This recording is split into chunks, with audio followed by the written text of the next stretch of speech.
Swayam Prabha. Digital India. Educated India.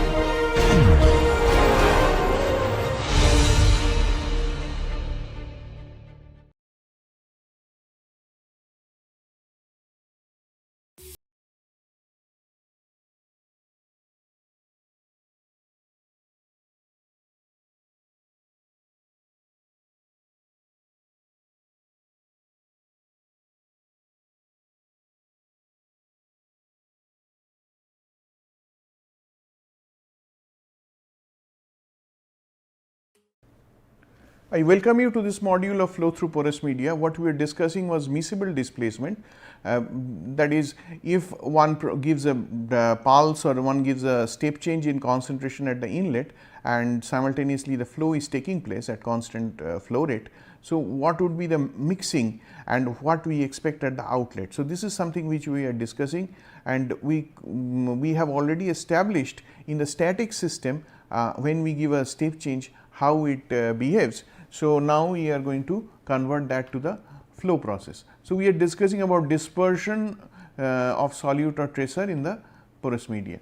This is something which we ended up with. This was the equation for a static system, and we said that when this C1 infinity can be set to 0, then this would be the governing equation. C1 as a function of z and time, it can be given as this into 1 minus error function. And what is this error function? Generally, it is customary to write this as C0 into complementary error function, since it is 1 minus something. So, it is customary to write complementary error function, that is ERFC z divided by square root of 4 dt.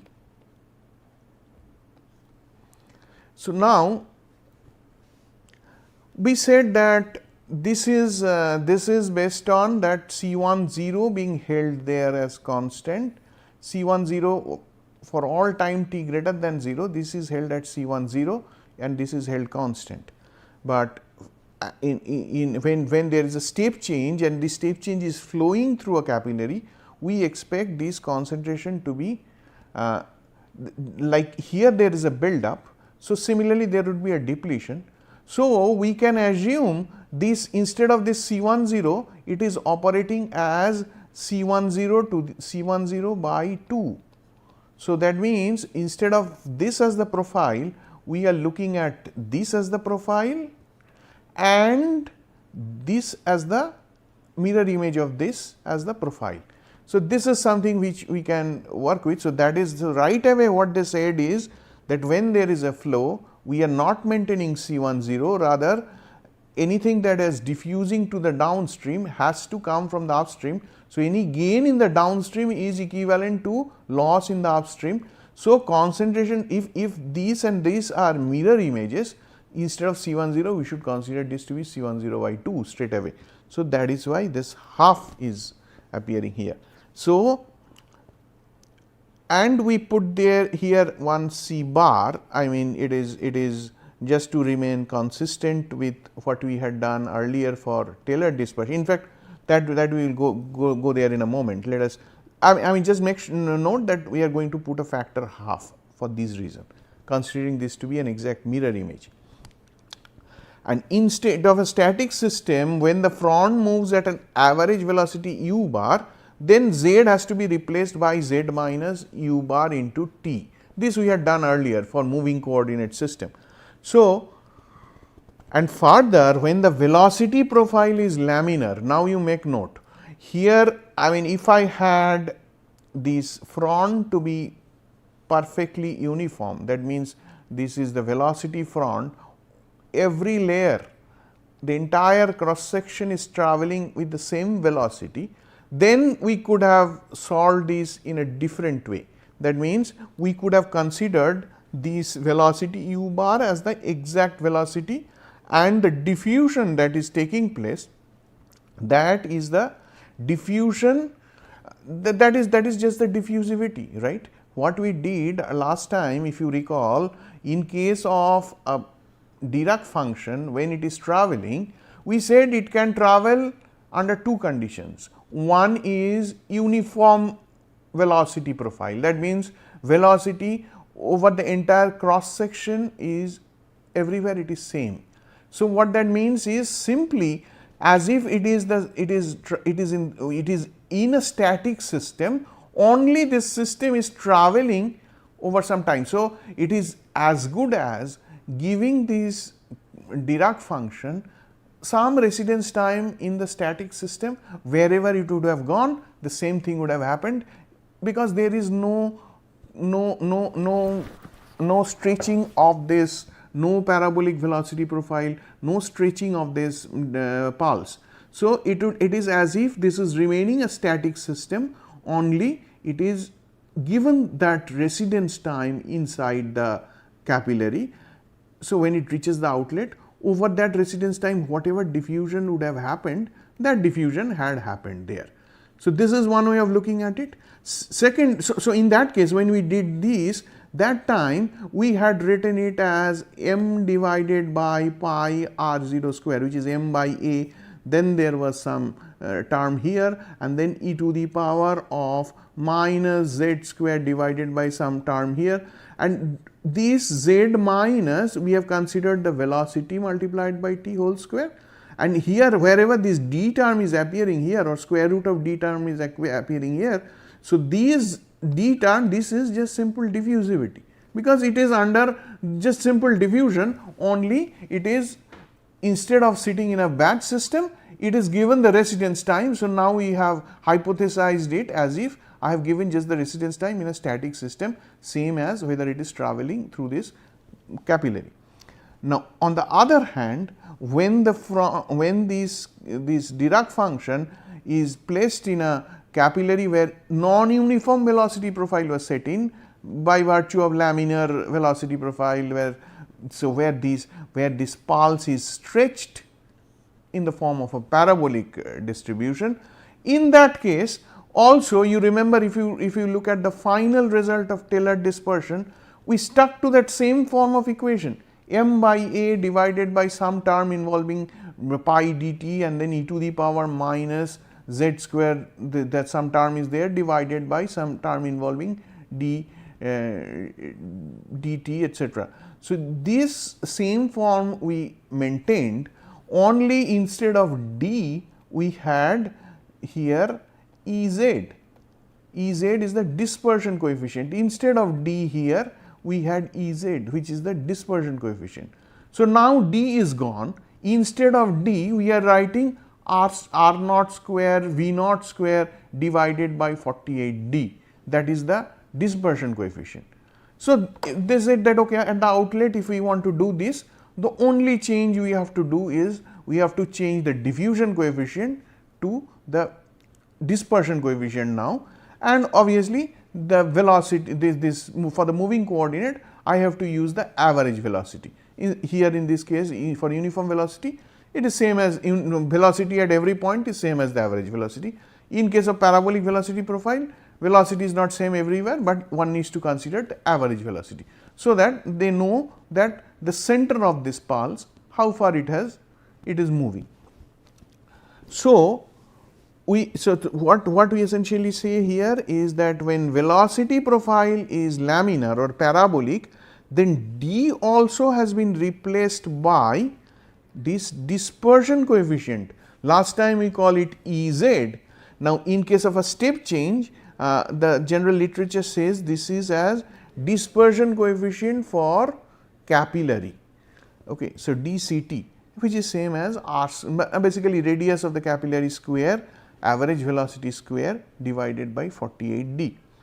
So, and further there is one point I must note here, that the Taylor, beyond Taylor, Aris, who is the next scientist who worked on it, he showed that if somebody wants to consider axial diffusion, you remember when Taylor did this analysis, that time we considered axial convection and radial diffusion. But Aris showed that on top of this, if one considers axial diffusion also, then simply that Ez term or the dispersion coefficient term, that term will where there you have to add simply one d to this r square u r square by 48d, so that this would be capable of including the effect of axial diffusion. So, this is something which Aris has shown. So, that is I mean that is up to somebody who if they want to consider axial diffusion or ignore the axial diffusion, that choice is there. So, now finally, what one ends up with is this C bar. Now, we are calling it C bar. I mean, I do not I'm assuming there would be tailored dispersion inside the capillary. So, tailored dispersion inside the capillary, only thing is I have, instead of Dirac function, I have given a step change. Okay. So, now there in that case we had a concentration profile by tailored dispersion for Dirac function for a pulse, for a step change we are arriving there also. In case of a tailored dispersion, we talked about C bar, and C bar was a function of Z and T. Why C bar? Because we had averaged it over the R, right. We said that concentration profile in radial direction is of no use. So, over the entire cross section we will average it. So, that is why instead of C1 as function of R Z T, we move to C bar Z T. So, and that was equal to this form we had discussed in the tailored dispersion. So, now in this case we have this same C bar, but for a step change in concentration is equal to half into C 0. This C bar, there also we had a C 0. So, here also it is C 0. So, C bar divided by C 0 is equal to half 1 minus error function of Z minus U bar T, the moving coordinate system has to be set in, divided by square root of 4 dCt this time, which is the dispersion coefficient for a capillary, multiplied by T. So, this is the final expression. This is the final expression for concentration profile for a step change in concentration in a capillary. So, just like we have a final expression C bar, actually there the C naught does not make sense. So, that is why we had this m by pi r naught square, because there m matters in case of a pulse. How much kg you have placed, that is important. So, m matters. So, that is why it is written as m by pi r naught square. So, you have a form in case of a tailored dispersion which relates C bar Z T in the form of, but there we had an exponential term. Here instead of exponential term you have error function, but same C bar we are relating, instead of m by pi r naught square you are having C naught, half C naught 1 minus error function of this quantity. So, now this is something which we will carry forward when we go to porous medium. This is something, because we have a, or rather we can take that also, we can continue with that exercise as well. But if you are working with a step change, in fact this is truly speaking, you can use either of these. One is just put a pulse. So, for that what would be the spreading of that pulse, and otherwise you put a step change and continue and see how much. So, I have given a step change here, and after the residence time I see the step change is showing like this. So, how much it has, how much is the spreading, how much the front is smeared. So, this is something we can see. So, now we have now seen how to do these two things. One is Dirac function to spreading or step change to spreading. So, how we can analyze these, for a capillary. So, these are the two expressions. This is one expression, and the other expression we have discussed in a previous lecture. So, now we can look at, let us say we said C bar by C 0. So, we can plot this C bar by C 0 as a function of, we said we have choice for the x axis, two choices we have. One could be simply time, or it could be the volumetric flow rate multiplied by time. Volumetric flow rate multiplied by time. So, this could be the x axis or this could be the x axis. And people have taken it further, they said okay, why volumetric flow rate multiplied by time will give me the cumulative volume. Okay. So, instead of that you divide it by the pore volume, so or void volume in that for that particular medium. So, what this gives me now, number of pore volumes,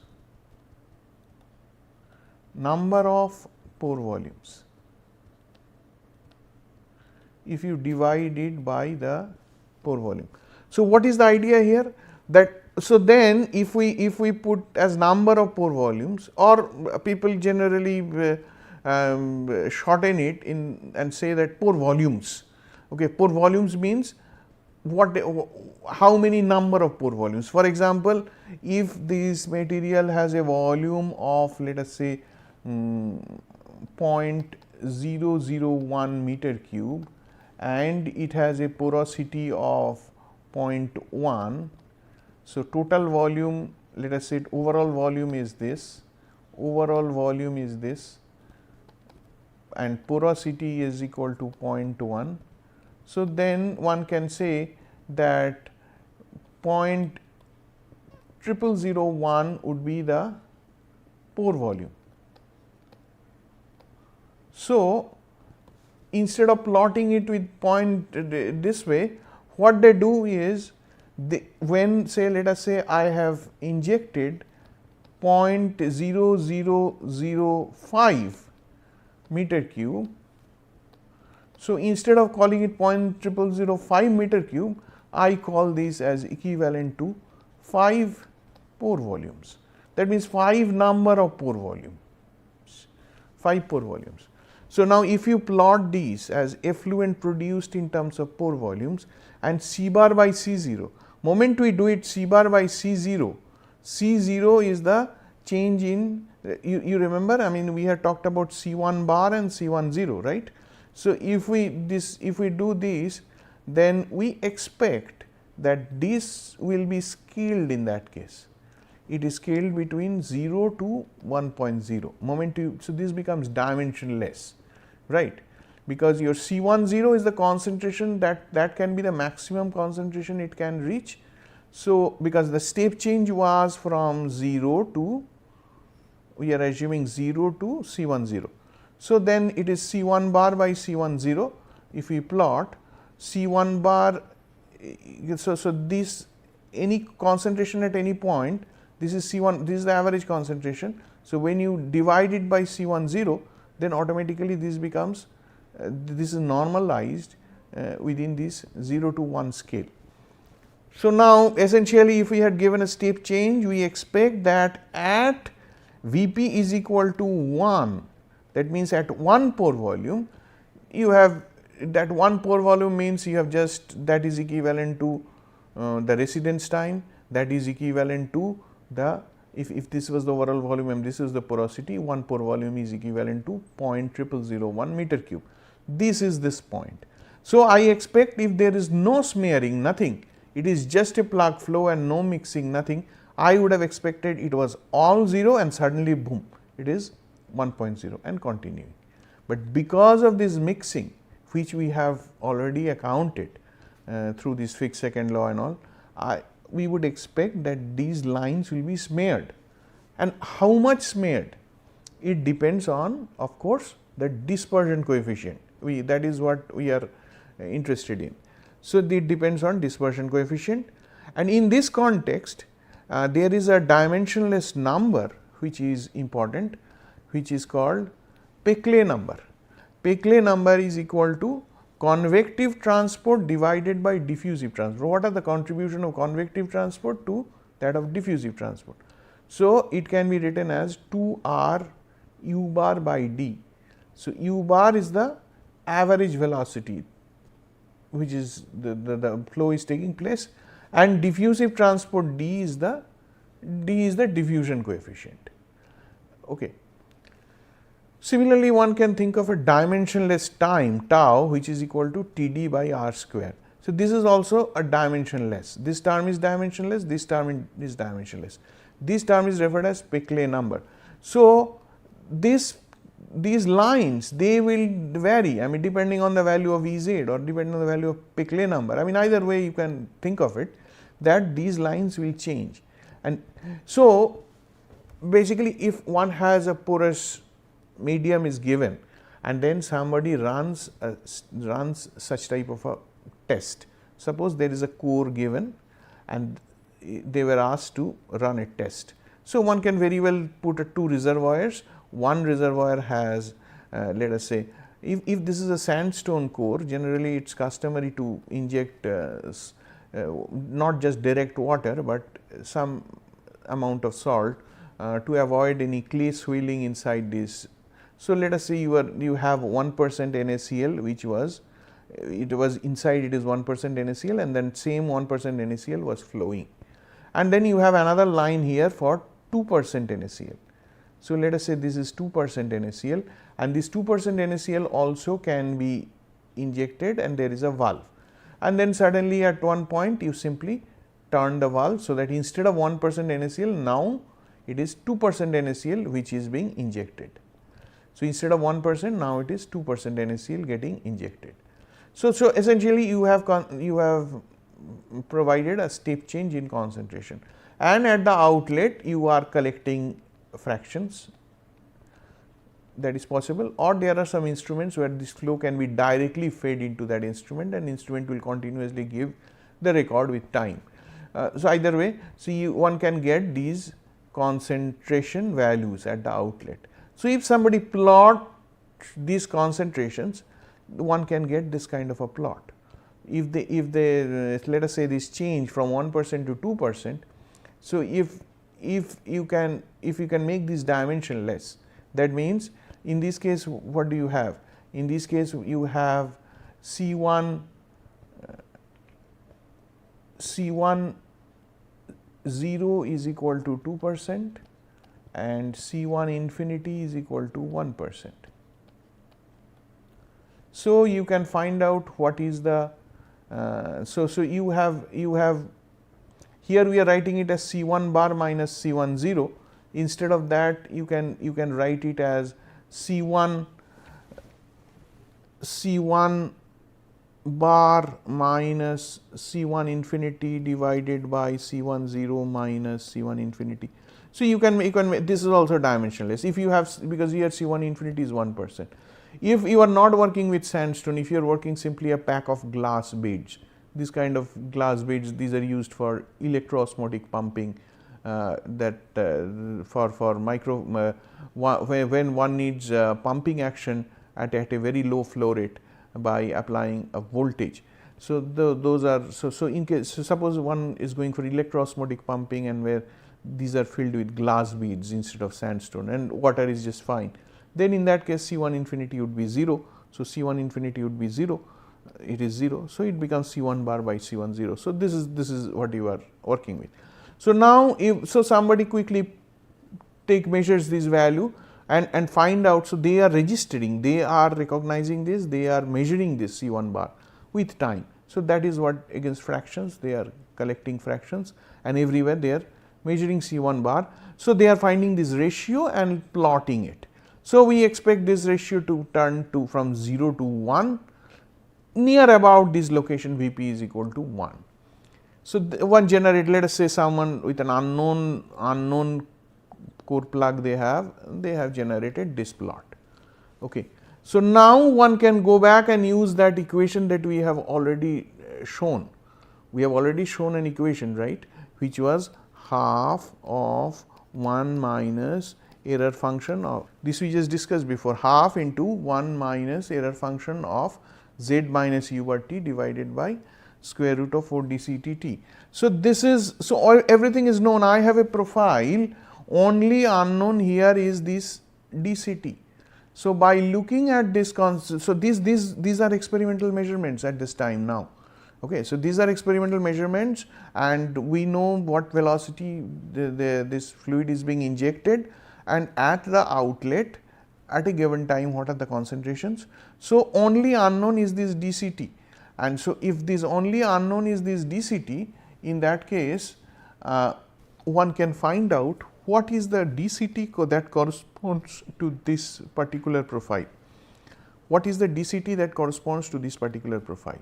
Okay. So, now I have, this is one plot, and then for another one, another core, another similar core you have, there you saw that this was the profile. So, for this new profile, new one, you can have a different dCT. So, instead of looking at the profile, you can directly look at the dispersion coefficient and then compare which one has more dispersion inside, that is more mixing inside the porous medium, and which one has less mixing. And coming to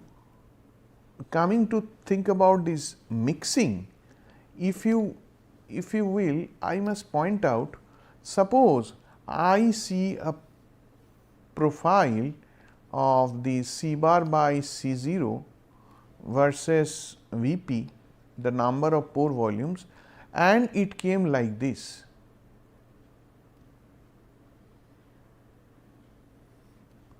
Let us say this is let us say 1.0. So, this is 1.0 and it came like this, and I know from the measurement of porosity that one pore volume comes here, and I see a profile something like this in for an unknown porous medium. So, what in that case my immediate conclusion would be that there are some high permeability streaks or some channels existing, some high permeability zones existing inside the core, and so flow is not uniform, or flow is not as we have thought in case of a homogeneous porous medium with bundle of capillaries. There are some zones through which the flow is taking place faster. Okay, so by looking at these plots, I can make lot of make lot of judgments about the quality of this porous medium, whether it is homogeneous, whether it tends to whether it will lead to more mixing. Or so by looking at those numbers, by looking at that dCT value. So, these are some of the elements that we need to think about when we do this miscible displacement. I will continue this exercise. Now we have already covered most of the fundamentals of dispersion process. Now we focus only on dispersion in porous medium. Exactly what are the trends? Okay, so that is something which we are going to address in the next lecture. So, this is all I have as far as the present lecture is concerned. Thank you very much.